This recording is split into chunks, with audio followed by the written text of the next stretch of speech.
Hello and good evening, I'm Melisa Idris. I'm Sharaad Kuttan. You're watching Consider This, the show where we want you to consider and then reconsider what you know of the news of the day.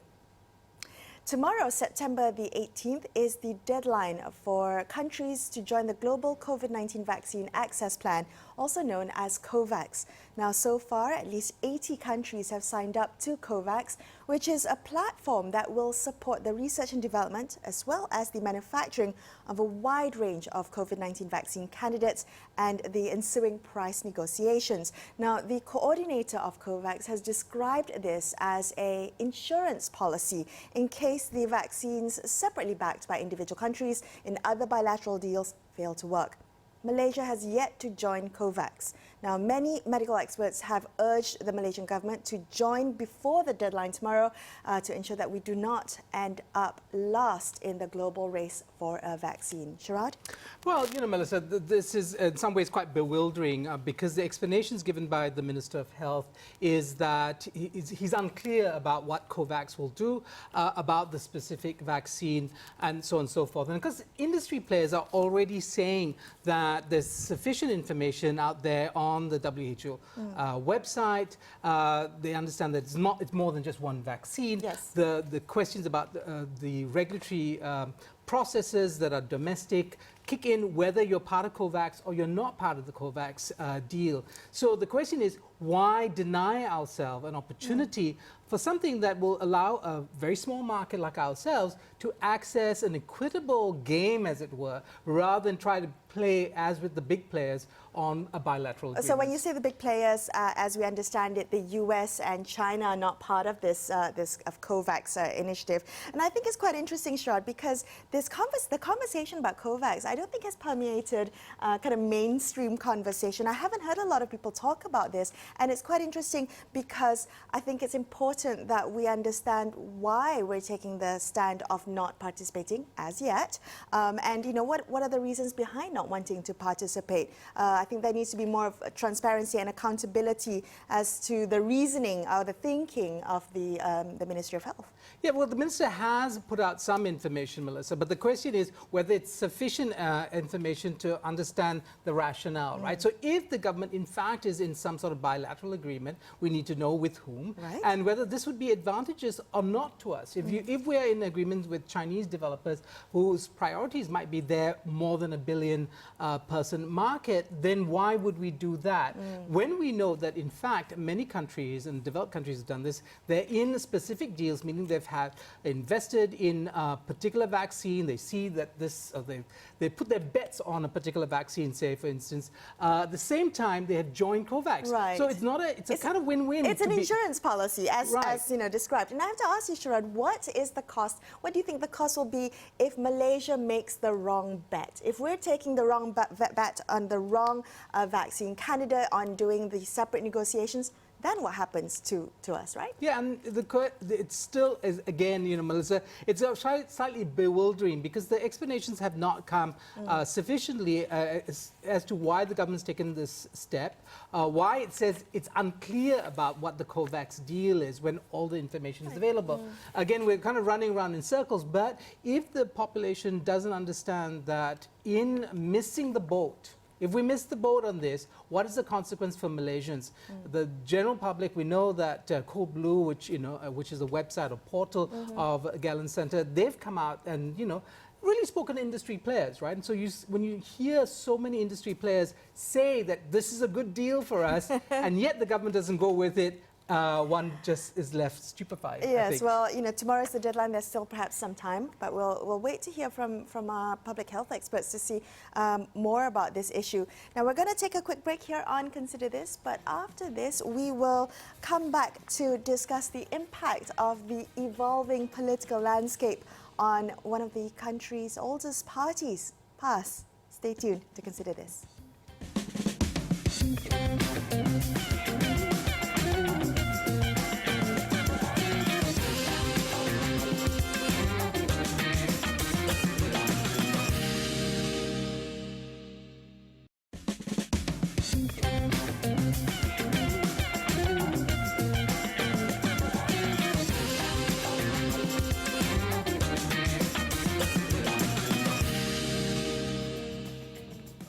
Hi, you're watching Consider This. I'm Melisa Idris. With me is Sharaad Kuttan.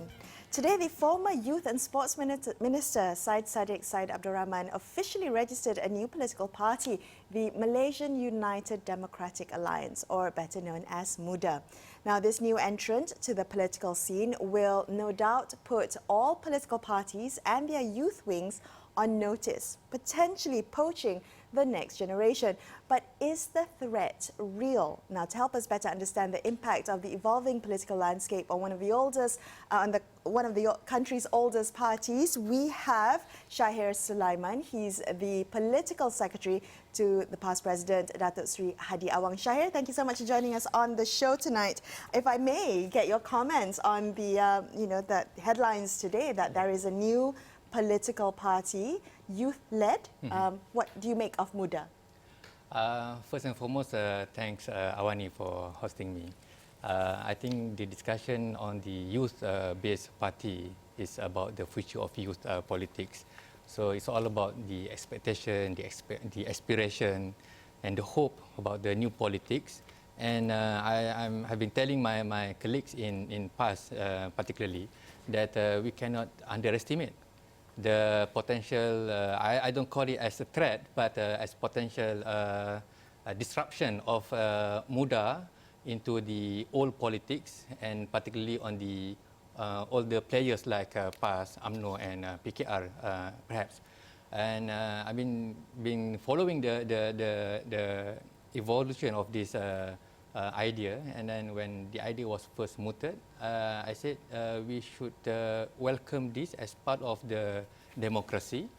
But for me, for my party especially, it's a wake-up call that the party need to be seriously positioned and represent the voice of the youth in the nation. I want to, Sherry, you could help us understand how PAS has dealt with the question of young people. Okay. You recruit your members potentially, technically at the age of 13. So young people have always been part of the party. Yeah. Many critics say that the established parties take young people, use them for all kinds of reasons, but then don't really give them enough space to grow, give them representation, make them MPs and so on and so on. What do you think will be the problem for PAS? What is PAS not done for young people within the party itself? I think as a preamble for my party, when the motion to lower the age of voting to 18, for PAS is already natural because in our constitution, the age eligible to be a member is first must be Muslim, and second must be the age of akil baligh. That means you are matured enough. So technically, yes, 13, and subject to university or school regulations whatsoever. So coming back on your question about whether PAS has positioned the youth in a proper way, I mean, we have to look at the bigger dimension of political participation. It's not really just signing a petition or joining a party or casting a vote or perhaps forming a new party like our brothers at Sadiq.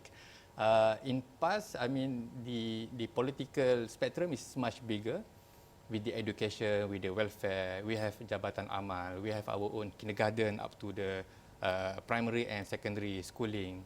So the role and participation of youth, particularly in PAS, is more wider. But yes, if you compare PAS with other party on the number of representative or number of candidates in election, yes, I have to admit that we are lacking behind. But we see that as that's not the only political participation spectrum in our party. Meaning, what other ways can young PAS members participate politically if they're not given the opportunity to run for seats? How do you see this wider participation? Okay, to be fielded as a candidate is one spectrum. So PAS, we have our welfare-based activities, dakwah-based activities, we have education-based activities, and we have like sport-based activities. So these are wider we call it as a touch point that we can really touch and engage the youth, men and women. But yes, when it comes to be a candidate in the election, I mean, the culture, the seniority come into play, so the dynamics is different. And then looking at where PAS is contesting, I mean, mostly in rural, in Malay-centric constituents, so like Kedah, Kelantan, Terengganu.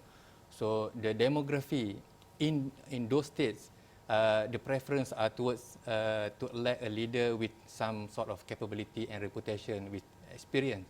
So these are the blend of the young Turks in past with the older generation, and we are having this we call it like a succession and pipeline program. Yeah, I understand PAS is more than, interestingly, it sees itself as more than just a political party. It's, it's a social movement, right? Yes, and you outlined all that. I do want to think, I want to pick up on this idea of, you know, in some ways, the arrogance of youth, right? I mean, Syed Sadiq's aspirations and the aspirations of, you know, the Masa Kita movement and all that is about saying, well, you know, older people might not know better. Right, and they have disparaging words for older people like boomers, and they saying that in fact older people have failed Malaysia. In many ways, the old traditional politicians from your party, from every party, from across the spectrum, both sides of the aisle, have failed the country. Corruption, mismanagement, a lack of imagination. This is the charge that young people have. They're saying a multiracial, multi-religious future is Malaysia. But is that your demographic? When you reach out to that segment of young people, are you looking at a multi-religious, multi-ethnic Malaysia? Or are you talking about a Muslim first, Malay first Malaysia? I mean, we in Malaysia, I mean, participating in the national politics, we have to adhere to the demography that and then the constitution of Malaysia. I mean, we have to accept that we are living in a multiracial, multi-religious.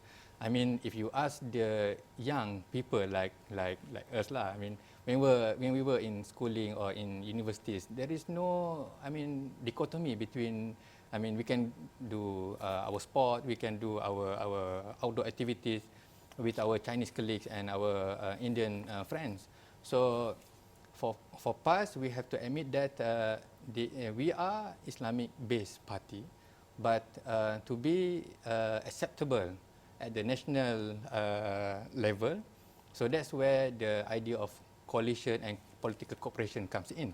Right. Like where we are started with Muafakat National with UMNO.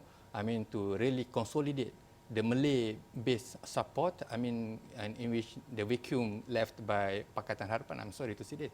And then with the political realignment of, and then the formation of Perikatan Nasional. So Muafakat Nasional became a subset of Perikatan Nasional, which passed already within the Perikatan Nasional, and the narrative of Perikatan Nasional is more acceptable to the Sabah and Sarawak. The Muafakat Nasional, even though PBB or GPS is a former component of BN, I mean former friends of UMNO, but when we formed the Muafakat Nasional on the Islamic or the Muslim or Bumi agenda, it's not acceptable by GPS in Sarawak. But when we formed the bigger umbrella of Perikatan Nasional, so it became acceptable for the national narrative. Syahir, can I ask you, do you think that voters who would potentially vote for PAS would be, you know, at all interested to vote for MUDA? Is there that? Are they two separate demographics, or is there an overlap? I did say this to Syed Sadiq earlier that for me, I mean, looking at the general spectrum of the narrative and offerings by MUDA, it's going to be overlapping with what Pakatan, I mean PKR and DAP in specific can offer. So although Syed Sadiq was thinking of having much of mixture between the urban and rural, but I mean the demography of the youngs and then the narrative being offered is pretty much aligned to the urban voters. Right, so this is going to be much more of a threat to DAP youth, to PKR youth, to Amana youth, and not to PAS. That's what you're saying. If I may, it's a disruption. To them, not to you. Depends. Depends on how we move forward. But it's a wake-up call for PAS and for UMNO, for Bersatu even. If you remain on a very religious or on a certain narrative, so could be not acceptable or be well received by the young people that against all the old politics, as you mentioned earlier, against all the corruption, greed of power. I mean, I have small kids. When I went to Parliament and they watched live with my wife's handphone. So I returned home. I say, Abi, you came from Parliament. How come Parliament was so noisy, sort of callings and fightings? So it represents a wrong idea of politics, and by right, the honoured members of Dewan Rakyat representative rep should be a statesman talking about the national agenda, policy, unity, and so on. But perhaps better behaved in Parliament. Yes. We're going to take a quick break, Syahir, and we're going to come back and continue this conversation. Stay tuned to consider this.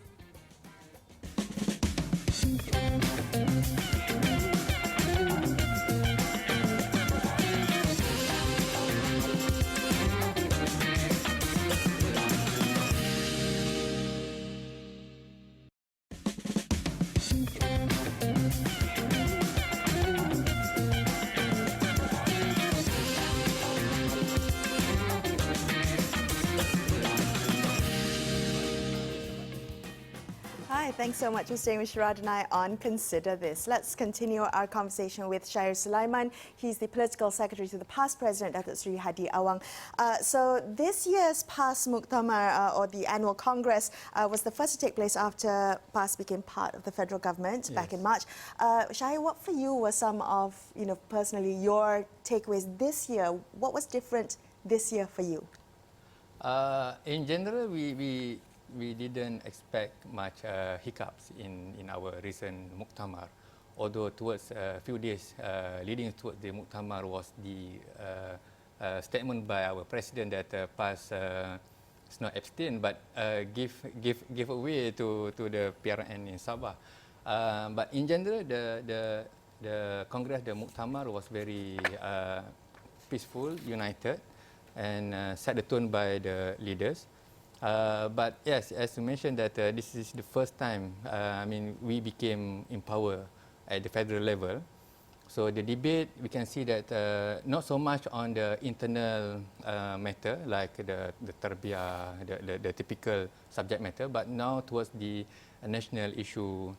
And we have to do engage this kind of conversation. Then I'm happy to see that the delegates at the youth level, at the Muslimat wings and the central Congress also were discussing about this big agenda.